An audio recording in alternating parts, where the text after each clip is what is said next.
পাদ্রী তখন বলতেছে, আমার বাড়িতে 17 বছরের একটা সুন্দরী মেয়ে আছে।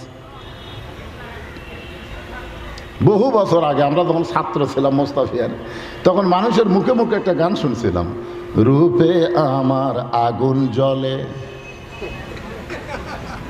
যৌবন ভরা অঙ্গে, প্রেমের সুধা পান করেছি, হায়রে আমার দিওয়ানা। আপনারা বলেন তো কোন আগুন আজকের যুবকদের জন্য, ওই চুলের আগুন না ওই বেপর্দা নারীর রূপের আগুন?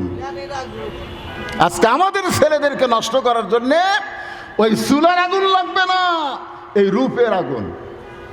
পাদ্রী বলতেছে, আমার বাড়িতে 17 বছরের একটা যৌবনের সুন্দরী মেয়ে আছে। জাহাপনা, আপনি আমাকে 40 দিনের সময় দেন। 40 দিনের মধ্যে এই যুবককে আমি এমন ভাবে চরিত্রের দিকটা দুর্বল করে দিব, তখন আগুন দেখলেই ভয় পাবে। ওই আসমানের আল্লাহর খেয়াল তার ইমানের মধ্যে থাকবে না।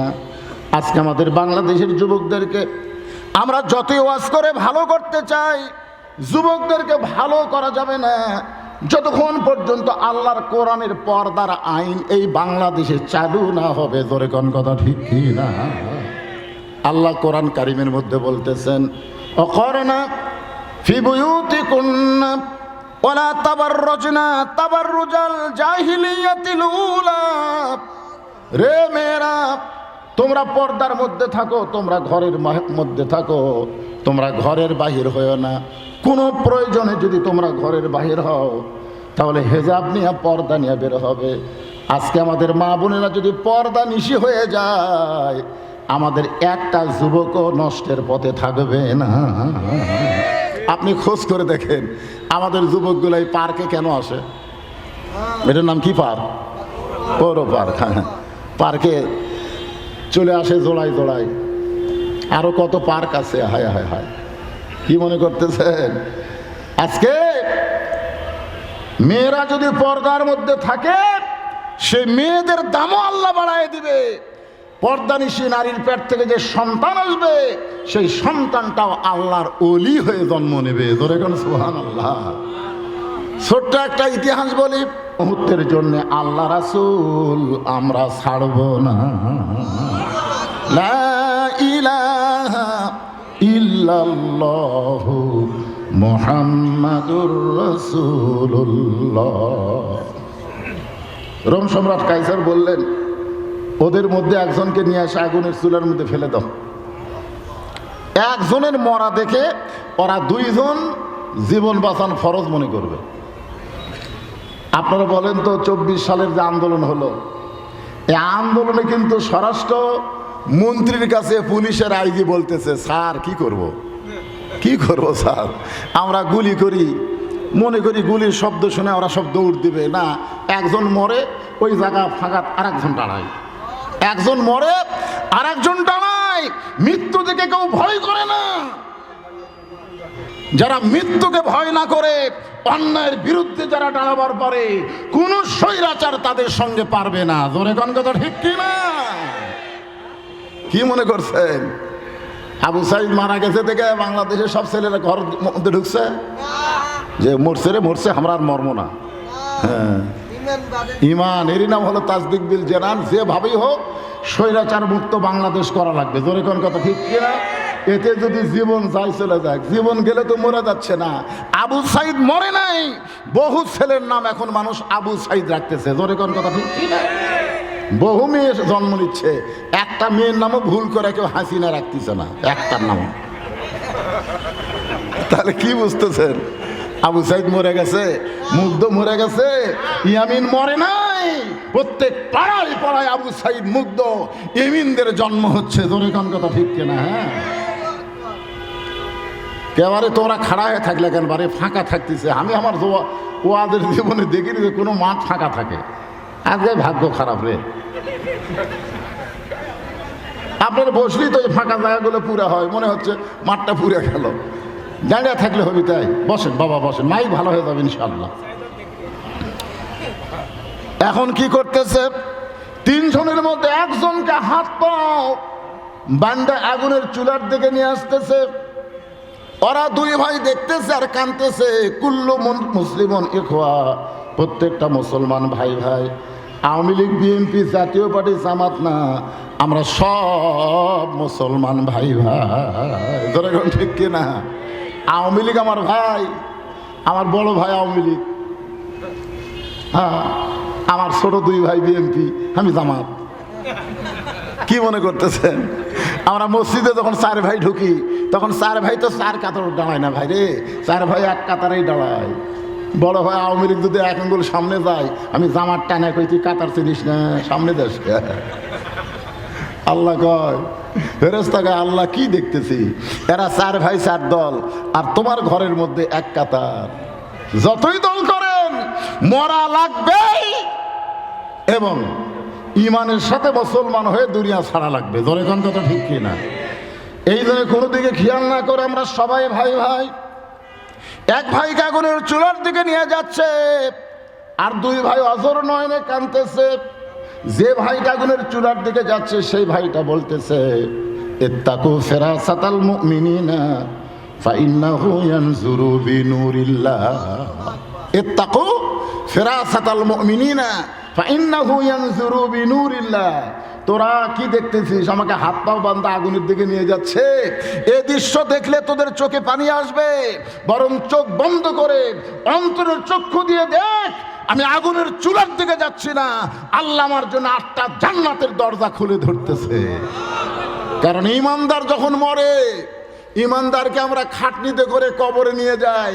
ইমাম গাজ্জালি বলেছেন, মৃত্যু নামক সেতু পাড়ি দিয়ে প্রত্যেকটা ইমানদার কবর নামক জান্নাতের দরজা দিয়া তার আসল ঠিকানা জান্নাতে চলে যায়। আপনার মনে করতেছেন ইমানদারেরা কবরত থাকে?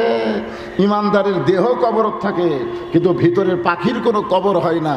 এই পাখিটাকে আল্লাহ ইল্লিন নামক জান্নাতের বাগানে জায়গা দেয়। কি মনে করতেছেন এই দেহ কি রে? দেহের মধ্যে পাখি আছে বলেই তো আমরা দেহের কষ্ট বুঝি। এখন আমার প্রাণ পাখি উড়ে যাক, আমার এই মরা দেহের ওপর কেউ যদি কুড়াল মারে, আমার কষ্ট হবে? পাখি আছে বলেই তো আমার কষ্ট, পাখি নাই, কষ্ট নাই। এই জন্যে আমাদের ভিতরে রুহুটা আল্লাহর কাছ থেকে এসেছে, আবার আল্লাহর কাছেই চলে যাবে। এই জন্য কেউ মারা যাওয়ার সাথে সাথে আবার কি বলি, ইন্না লিল্লাহি ওয়া ইন্না ইলাইহি রাজিউন। কোন বনেরই পাখি তুমি আইলা রে কোন বনে, আবার কোন বনেতে যাইতে হবে পড়ছে নাকি মনে। দুই ভাই চোখ বন্ধ করেছে। এক ভাইকে আগুনের চুলার মধ্যে যখন ফেলে দিচ্ছে, এমন সময় দুই ভাই দেখতেছে ওই ভাইয়ের খাঁচাটা দেহ নামক খাঁচাটা আগুনের চুলার মধ্যে পড়তেছে, আর খাঁচার পাখিটা কে যেন যত্ন করে ধরে সবুজ রঙের একটা বাগানে উড়ে যায়। দুই চোখ দিয়ে দেখতেছে মরে যাচ্ছে, আর চোখ বন্ধ করে দেখতেছে খাঁচা, এই দেহ নামক খাঁচাটা আগুনের তেলের মধ্যে পড়তেছে, আর খাঁচার ভেতরের পাখিটা উড়াল দিয়া জান্নাতের ইল্লিন নামক বাগানে চলে যাচ্ছে। মন তুই রইলি খাঁচার আসে, খাঁচা যে তোর কাঁচা বাসে, কোন দিন খাঁচা পড়বে খসে, কোন দিন খাঁচা পড়বে খসে, জ্ঞানী গুণী কয় খাঁচার ভিতর অসীন পাখি কেমনে আসে যায়। গান শোনেন না আপনারা? আমার সোনার ময়না পাখি কোন দেশেতে উড়া গেলা রে, দিয়া মোরে ফাঁকি রে আমার সোনার ময়না পাখি। এই গানটা আসলে ভুল। কোন দেশেতে উড়া গেল? কোন দেশ? আমরা মুসলমান জানি আমাদের সোনার ময়না পাখি আমাদের খাঁচাটা কবরে দিয়ে জান্নাতে উড়ে যাবে। ধরে কোন কথা ঠিক কিনা? আমাদের পাখি কোথায় যাবে? হ্যাঁ, সবাই ইমানের সাথে বলেন, আমাদের পাখি কোথায় যাবে? তাহলে আর দুনিয়াও সিজনুল মুমিনিন, দুনিয়াটা হলো মুমিনদের জন্য জেলখানা। আল্লাহ কোরআনে বলেন, বাল তুসিরুনাল হায়াতাদ দুনিয়া ওয়াল আখিরাতু খায়রু ওয়া আবকা। এই তুচ্ছ দুনিয়ার মোহে তোমরা পাগল হয়ো না। মুসলমান হয়ে যদি দুনিয়া ছাড়তে পারো, আমি সুন্দর করে তোমাদের জন্য আখিরাতের জীবনকে সাজায় রাখছি। এখন আপনারা বলেন, এই দৃশ্য দেখার পরে দুই ভাইয়ের ঈমান বাড়ল না কমল? রোম সম্রাট চিন্তা করে বলে, 3 জনের মধ্যে একজনকে হত্যা করা হলো, তারপরও বাকি 2 জনের ও বাবারে মারে মল্লরে কোনোই কথা নাই। এই যা তো আর একজনকে নিয়ে আয়। আর একজনকে নিয়ে যখন আগুনের চুলার দিকে যাচ্ছে, এমন সময় যে ভাইটা বাকি আছে ওই চোখ বন্ধ করেছে, চোখ বন্ধ করে দেখতে পাই ওই আগের ভাইয়ের মতো একই অবস্থায় তাসদিক বিল জানান, কলিজার মধ্যে আল্লাহর ঈমান। আর খালি এই পর্যন্ত থাকলে আগুনের চুলার দিকে, ওরে বাবারে, ওরে বাবারে, মর্মরে, না না না মর্ম না রে, দরকার হলে যা বলা লাগে তাই বলবো। হায় হায়, পুলিশের ভয়ে আমরা চেহারে লুকে আসনো ভাই। আজরাইল যখন ধরবার আসবি তখন যে আপনারা কি লুকাবেন? যদি খালি শোনেন যে আজরাইল যাচ্ছে এই পশ্চিম দিকে, আপনার তখন কোন দিকে দৌড়াবেন? যতই দৌড়ান লুকাতে পারবেন? তাহলে পুলিশ ধরবে, আজরাইলও ধরবে। মুসলমান যারা হবে তারা পুলিশ ধরার চাইতে আজরাইল ধরার গুরুত্ব বেশি দিবে। 2 ভাই যখন আগুনের চুলার মধ্যে ঈমান নিয়ে জান্নাতে চলে গেল, এমন সময় বাকি থাকলো আর একজন। রোম সম্রাট কাইসার দাঁড়িয়ে মাথার চুলের মধ্যে হাত দিয়ে চিৎকার করে বললেন, আমি জীবনে বহু যুদ্ধ করলাম, আজকের যুদ্ধে আমার পরাজয় হচ্ছে। আমি জীবনে বহু যুদ্ধ করলাম, অনেক যুদ্ধে আমি বিজয় লাভ করেছি, কিন্তু আজকের যুদ্ধে আমার পরাজয়। 3টা ইমানদারের ইমানকে নষ্ট করার জন্য আগুনের চুলা জ্বলাইলাম, তেল টকবক টকবক করতেছে। 2 জন আল্লাহ রাসূল না সাইরা আগুনের তেলের মধ্যে ঢুকলো, আর একজন বাকি আছে। 2 জন যখন গেছে ও তো যাওয়ার জন্য রেডি। আজকের যুদ্ধে আমার পরাজয়, আমার ঈমান হরণের যুদ্ধে আমি পরাজয় বরণ করলাম। বর্তমানে গোটা বিশ্বে মুসলমানের সঙ্গে একটা যুদ্ধ চলতেছে। এই যুদ্ধের নাম হলো ঈমান হরণের যুদ্ধ। জোরে কান, কিসের হরণ?